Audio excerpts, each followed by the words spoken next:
Opening shot. This is the opening shot of the video. Ah! Can I take this off? It's not that kind of movie. Ah! That's right in my ear. 1, 2, 3. Hello! Hello!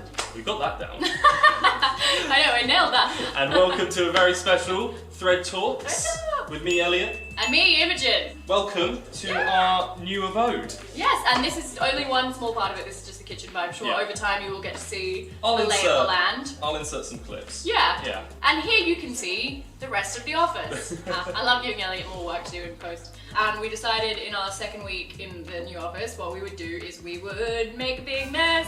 Yes. How are we going to do that? Well, what we're going to do is we're going to put this kitchen, we're going to put it to the test. We're not evil scientists. We are going to be making 2 lasagnas, one for me, one for Imogen. Yes. I eat meat, you don't eat meat. I do not, no. So we're going to be making 2 different lasagnas using meat in one and a meat alternative in another. Yeah, so we have a meat alternative here. And the reason we're doing this is because we have been writing a lot recently on the rise of meat-free alternatives and plant-based food and how Gen Z is really getting into this movement because Gen Z obviously have to face this massive burden of the climate crisis, and one of the most effective ways you can reduce your carbon footprint is by stopping eating meat, but obviously lots of people like the taste of meat. So the idea is we're trying to prove that there is a decent alternative. If you're like maybe a little bit nervous or a bit scared to try meat alternatives like some people in our office are, then maybe this will convince you. Yes, at the end of the video we're going to get the team to taste both lasagnas, a blind taste test to see which one they prefer. Blind? Are we going to We're going to blindfold them. No, we're not going to blindfold them. We're not going to blindfold them, they're just not going to know which one on the plate is which. We could blindfold them. We could blindfold them, or we could just not tell them. It's that kind of movie. Yeah. It's not that kind of movie. Right, so I'm going to be sous chefing. Elliot's obviously the main cook of you can That's tell why from I've got the hat. Yeah. So yeah, should we get started? Let's do this. Let's do it. This is for you. Oh, why did that scare me? It should be noted, for the purposes of a fair test, both lasagnas will be exactly the same, only the meat will be what's different. Are you crying yet? I'm not crying yet. How about now, you stupid face? Oh. What's your cheese grating technique? Mine is Mine is not one of those. Mine is up and down. No. Why would you do it up? What would you do, Elliot? Side to side? So apparently the most Side to side. apparently the most effective way is to go like this. Yeah. However, I find it naturally just slides up anyway. It's just a more fluid movement, meaning that you get to go faster. The key to it is obviously you have to come back up to go down. It's just like applying the pressure. Oh yeah, I'm not applying as much pressure when I go up. Obviously not. It's like Well, now I'm worried I am doing that. I don't know. How can you tell? basically, Imogen, you'll know when you die and get up to the pearly gates, and if St. Peter sends you down. If I'm not allowed in. Yeah, it'll be because you grated cheese. I think I'm doing very well. Look how quickly I'm getting through it. I'm gonna have to find you another job. Yeah. Was this meant to be my? This was supposed to take you all day. Imogen, I remember Elliot like 2 days ago was saying I can't wait to see Imogen's garlic chopping skills because she's so terrible. Yeah. Well, I'm riled up. I'm fired up. But equally, look at what's going on here. That is a really interesting technique. It's okay, baby. Shh. The bigger one is the moral mixture, as it takes a bigger person to cut me out of that diet. This is really bad for the environment. It is bad. And we're going to tell you why. Right now. Wasn't that the smoothest segment you've ever seen? Meat production has increased nearly 5 times in the second half of the 20th century, and that's not surprising considering the amount eaten per person globally has doubled in the same time. With the population continuing to grow, by 2050 meat consumption could increase by another 160% unless we change our habits now. A restructuring of the agriculture industry is needed for a number of reasons, not the least of which is that meat is a massively inefficient way of feeding ourselves.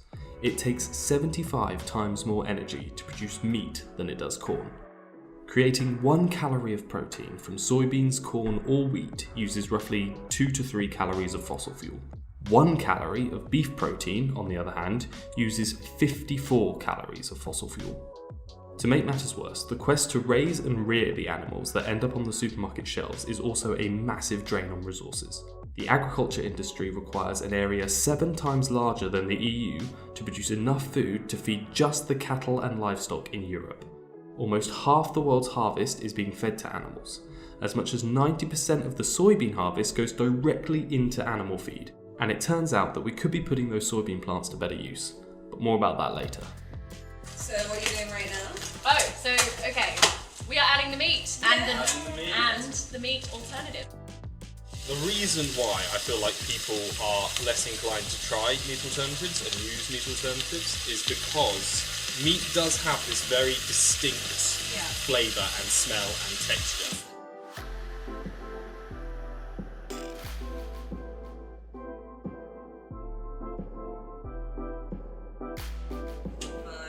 Yes. Don't pay any attention to that. That's not for the video. So what we're smelling right now, Imogen, that kind of metallic-y smell, it is blood, and what's in the blood is heme. So what is heme? In short, heme is the molecule that makes meat taste like meat. Heme makes its home in the hemoglobin proteins in our blood, which carry oxygen around the body. It's what makes blood red, meat pink, and gives it that unique metallic taste. It can also be found in our muscles, in myoglobin proteins, but more importantly, you can find heme in leg hemoglobin in the roots of soy plants. Unfortunately, you need a lot of roots to get enough heme to make a burger. But thanks to genetic modification, we can create more of this heme through fermentation using yeast. By taking heme DNA from the soy plants and inserting it into yeast cells, we can create enough of this meaty tasting molecule to create more convincing alternatives.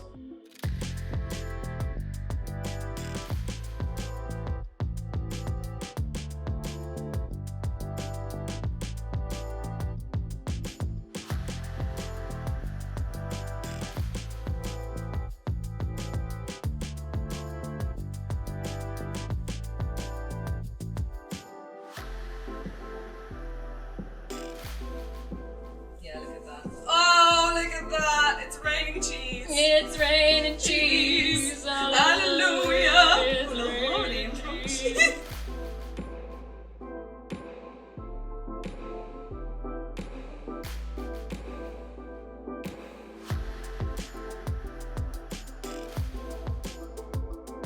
It takes 15,500 litres of water to produce just 1 kilo of beef. Meat production alone demands more than 2,000 trillion tonnes of water every year, which boils down to 63 million litres a second. At that rate, you could produce enough drinking water for everyone on Earth for a whole year in just 40 hours. The waste created worldwide by cattle and livestock every year is estimated to be 13 billion tonnes. That's the weight of the Eiffel Tower in waste every 24 seconds. The problem of how to dispose of all this waste only continues to grow. And that's just the waste we can see. Gas byproducts created by cattle and livestock account for 18% of global greenhouse gas emissions. That's more than the total emissions from the entire transport sector.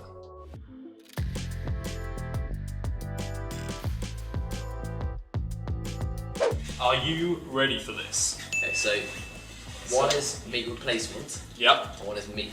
Yep. They look the exact same. Yeah, they look completely identical. Alright, okay. Right, come on in.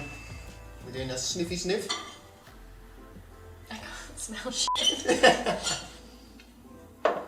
Smells like lasagna. Uh-huh. Also smells like lasagna. Excellent. Excellent. They are both, in fact, lasagna. Lasagna. I think I can smell a difference. You know what? I think I already know. I already know as well. Yeah, that's fake. Yeah. Bacon much better for everyone. You fucking asshole. Okay, let's go. Time to taste. Alright. Alright, let's go. Come on. This job is weird.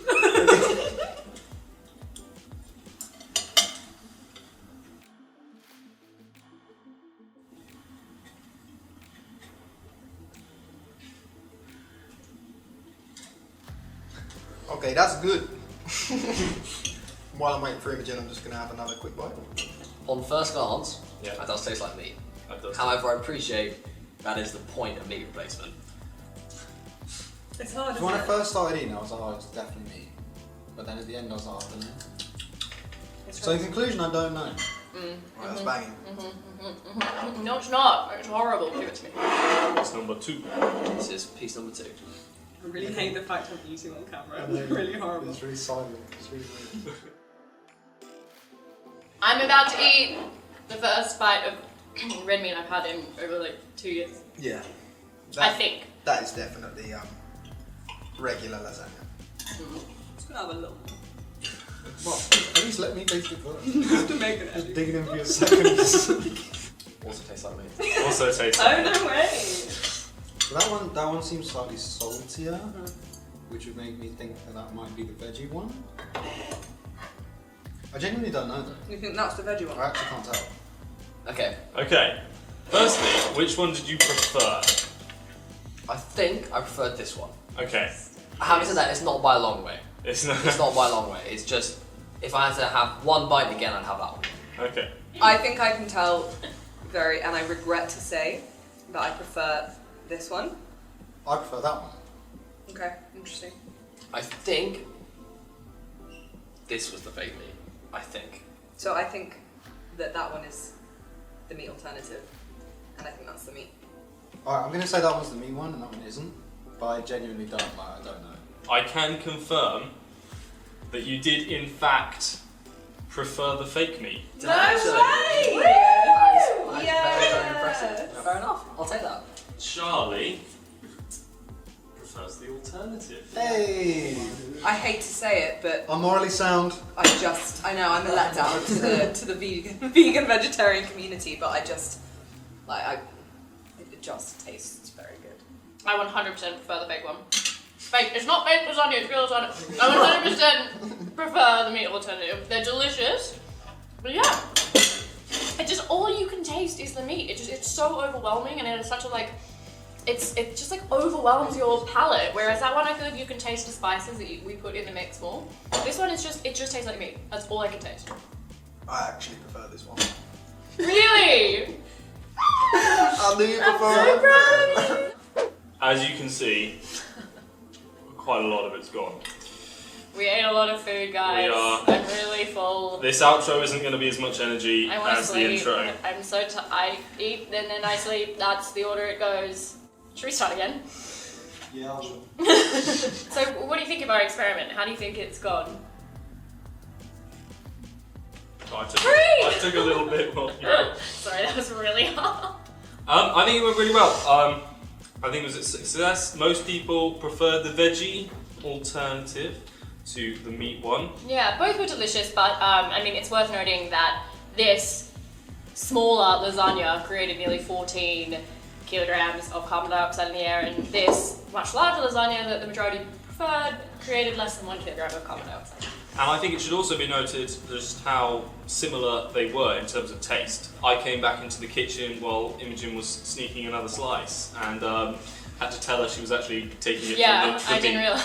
So a really exciting branch of food tech that people are working on at the moment that I think is actually even more exciting than plant-based diets is the idea of completely farm-free food. So totally synthetic food. So we're talking stem cell meat, or actually at the moment scientists are working on synthesizing grain crops, literally just from molecules in the air, so like wheat and flour. So we could get to a point where literally the only food that we need to grow from the land are fruit and vegetables, which would only take approximately 2% of the Earth's surface, whereas well over half of the Earth's surface is currently used to create about 10% of the meat that we eat. Plant-based diets are amazing, but hopefully we can get to a point where the argument between meat and plant-based diets becomes completely redundant, because you can synthesize meat through stem cells in a lab, in a factory that has multiple floors, that takes up no land. And if they're solar powered, a lot of them, if they manage to electrolyze their water process, can actually be built in the desert, which means we can use land that's being used for nothing right now to make food. And then the only thing that will really be on it in terms of its carbon footprint will be the air miles it takes to ship it out. But you know, we're working on energy efficient means of transport now anyway, so.